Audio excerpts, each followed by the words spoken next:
আমাদের আপনারা যদি ধরে নেন যে এই আন্দোলনকে আপনারা এভাবে অগ্রাহ্য করে যাবেন, তাহলে কিন্তু এই আন্দোলন আবারও নগর ভবনের গণ্ডি পার হয়ে রাজপথে অবস্থান করবে। আপনাদেরকে আমি আবারও বিনীতভাবে অনুরোধ জানাচ্ছি, যত দ্রুত সম্ভব আপনারা এটা সুরাহা করুন। কেন আপনারা কাল বিলম্ব করছেন? কিসের জন্য আপনারা এখানে কাল ক্ষেপণ করছেন?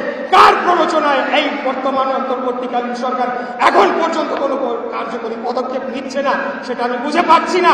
আপনারা পদক্ষেপ নিন, আমাদেরকে মুক্তি দিন, জনগণকে মুক্তি দিন, আপনারাও শান্তিতে থাকুন। অন্যথায় যতক্ষণ না পর্যন্ত আপনারা এটা সুরাহা করবেন, আমি আপনাদেরকে বারে বারে বলেছি, আবারও বলছি, নিশ্চিতভাবে বলতে চাই, এই আন্দোলন থামার নয়, সেই সময় বহু আগে পার হয়ে গিয়েছে।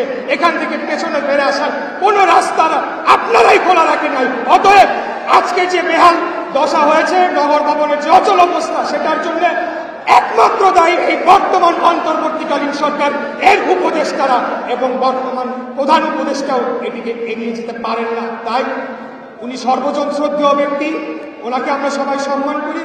আমি ওনার উদ্দেশ্যে আবারও বলতে চাই, আপনি দয়া করে আপনি এই বিষয়টি আপনার নজরে আনুন এবং এটার একটা যৌক্তিক সুরাহা করার মধ্য দিয়ে আমাদেরকে, জনগণকে, ঢাকাবাসীকে মুক্তি দিন। এটাই আমার শেষ কথা।